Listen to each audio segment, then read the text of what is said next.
सर्वप्रथम सर्वांना जय शिवराय। आज आहे 8 जून आणि आज सुद्धा मराठवाड्यामध्ये कालच्या सारखी परिस्थिती उद्भवणार आहे। अनेक ठिकाणी 60% एवढी व्याप्ती आहे। ते जिल्हे कोणते आहेत ते पाहूयात। दक्षिण महाराष्ट्र, कोकण, मुंबईत सुद्धा आज पावसाची हजेरी लागणार आहे। नाशिक क्षेत्रात सुद्धा काही भागांमध्ये स्थानिक लेवलचा, तर सांगली, सोलापूर, पुणे, बारामती, पंढरपूर, अहिल्यानगर, बीड जिल्हा, तसेच नांदेड, सोलापूर, लातूर, जालना जिल्हा, परभणी, अहिल्यानगर बरोबरच छत्रपती संभाजीनगरमध्ये काही ठिकाणी आता नाव घेतलेल्या दक्षिण महाराष्ट्रामध्ये आणि मराठवाड्याची व्याप्ती आज सुद्धा आजच्या दिवस जास्त असेल। त्यानंतर उद्यापासून परत हळूहळू 4 दिवस कमी होऊन जाईल। कारण काय आहे आणि सत्य परिस्थिती काय आहे देखील या व्हिडिओच्या माध्यमातून पाहूयात आणि खानदेशसाठी, विदर्भासाठी काय परिस्थिती उद्भवणार आहे हा देखील आजच्या व्हिडिओमध्ये पाहूयात। मित्रांनो, मान्सून मुंबईमध्ये जवळपास पोहोचण्यात जमा आहे। कोणत्याही ठिकाणी कोणत्याही वेळी शासकीय हवामान खात्याकडून ही घोषणा केली जाईल।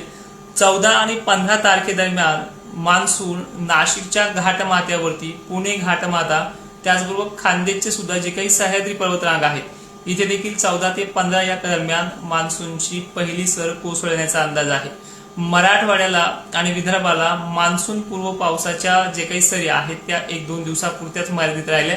आता विषय असा आहे की आजचा जो काही 8 मेचा पाऊस आहे तो कोणत्या विभागाला कशा पद्धतीने बरसू शकतो हे देखील पाहूयात। आज तुरळक ठिकाणी का होईना कन्नड, सिल्लोड, भोकरदन, जाफराबाद भागामध्ये पाणी असणार आहे। मलकापूर सुद्धा काही प्रमाणात का होईना पाणी असणार आहे। मोताळा, बुलढाणा वगैरे परिसर आहे।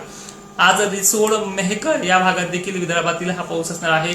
लोणार परिसरात सुद्धा आज काही ठिकाणी पाऊस असणार आहे। साखर, खेरडा परिसर सुद्धा आज काही प्रमाणात का होईना पावसाची शक्यता आहे।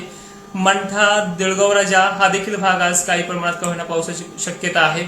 हिंगोलीच्या दक्षिण पूर्व भागाचा समावेश देखील आज पावसाच्या लढवते आहे। नांदेड मात्र हदगाव, वसमत, डिग्रज, जिंतूर, सेलू, परभणी, त्याचबरोबर उत्तरेकडील भाग रिसोड, हिंगोलीचे उत्तरेकडील पुन्हा भाग जे आहेत वाशिम जिल्ह्याकडील, त्यांना देखील पावसाची आज शक्यता आहे। व्याप्तीचा विषय कमी अधिक प्रमाणात होईल पण आहे। डिग्रज मध्ये काही प्रमाणात आहे, यांना सर्वदूरची व्याप्ती नाहीये, जसं नेहमी सांगतोय त्या पद्धतीनं, पण आज थोडीशी चांगली बदल जो आहे या उत्तरेकडील भागांना होणार आहे। त्याचबरोबर किनवटला सुद्धा मेघगर्जनेसह काही ठिकाणी पाऊस असेल। यवतमाळ, वर्धा देखील आज तुरळक ठिकाणी पाऊस असेल। पूर्व विदर्भाच्या नागपूर जिल्ह्याला आणि भंडाऱ्याला काही ठिकाणी असणार आहे, सर्वदूरची व्याप्ती नाहीये। मात्र सर्वदूर सारखाच कोकणामध्ये, सांगलीला आणि कोल्हापूरला जवळपास मान्सून सर्वदूर सारखाच बरसणार आहे, आजही कालही। सोलापूरला जी पद्धत काल होती ती सेम आज आहे। काही ठिकाणी अतिवृष्टीचा सुद्धा इशारा इथे राहू शकतो, कारण की परिस्थिती यांच्यासाठी कर्नाटकमध्ये मान्सून चांगल्या असल्यामुळे पोषक आहे। लातूरची व्याप्ती आज कालच्या तुलनेमध्ये जास्त राहणार आहे, कारण की कर्नाटक मधलं बाष्प पूर्णपणे याच भागात येणार आहे। एकंदरीत सत्य परिस्थिती सांगायचं म्हणलं तर कर्नाटक मान्सूनने पूर्ण व्यापून त्याच भागातला जो काही बाष्पयुक्त साठा आहे तो दक्षिण महाराष्ट्र आणि मराठवाड्याला हा प्रभाव टाकतो आहे आणि त्यामुळेच या भागामध्ये अनेक ठिकाणी पाऊस असेल। नांदेडसह अनेक भाग आहे। आता एका मिनिटामध्ये हा विषय काय आहे तो क्लिअर करतोय। पश्चिम महाराष्ट्रातल्या अहिल्यानगर पर्यंत व्याप्ती चांगली, जो भाग दक्षिणेकडे मोडतो त्या भागांपर्यंत। बीड जिल्हा सुद्धा जवळपास चांगल्या व्याप्तीमध्ये आज 8 जूनला आहे आणि मराठवाड्यातले एकंदरीत सर्व जिल्हे, सर्व तालुके आज चांगल्या व्याप्तीमध्ये आहे।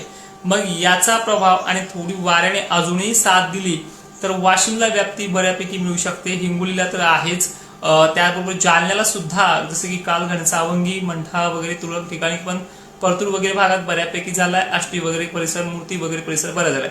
तर अशा प्रकारची व्याप्ती ही उत्तरेकडील भागांना देखील मिळू शकते। त्यामुळे कन्नड, सिल्लोड, छत्रपती संभाजीनगरचे आणखीन काही तालुके आहेत, वैजापूर, नाशिकच्या मालेगाव, नांदगाव परिसरात आज परिस्थिती आहे। खानदेश आणि जळगावला अजूनही काही दिवस प्रतीक्षा आहे, कारण की इकडनं दक्षिणेकडनं उत्तरेकडे वारे वाहत आहेत, तिकडे बाष्प ट्रान्सफर करतात, पण राजस्थान मार्गे येणारे, एमपी मार्गे येणारे उष्ण वारे त्यांचं बाष्प रोखून धरतायत। ही परिस्थिती इथे पाहायला मिळते। त्यामुळे विदर्भामध्ये आज काही प्रमाणात का होईना हजेरी लागेल, अन्यथा मान्सून पर्यंत प्रतीक्षा या भागाची कायम आहे। आज इथे जळगाव मोजक्या ठिकाणी, बुलढाण्यातल्या काही भागांना आज सक्रिय होणार आहे, वाशिमला देखील आज सक्रिय होणार आहे, अकोल्याची देखील तीच परिस्थिती आहे। एकंदरीत मान्सूनच्या बेरण्यात मागे पण व्हिडिओमध्ये सांगितलंय, सध्या महाराष्ट्रामध्ये सर्रासपणे धुरळ पेरणी केली जाते. सोशल मीडियावरती धुरळ पेरणीबाबत आपण कुठलाच सल्ला दिला नाहीये आणि विषय असा आहे की हा पाऊस अवकाळी 1-2 दिवसापुरताच मर्यादित राहिला, त्यानंतर मान्सून महाराष्ट्रात एंट्री करणार आहे.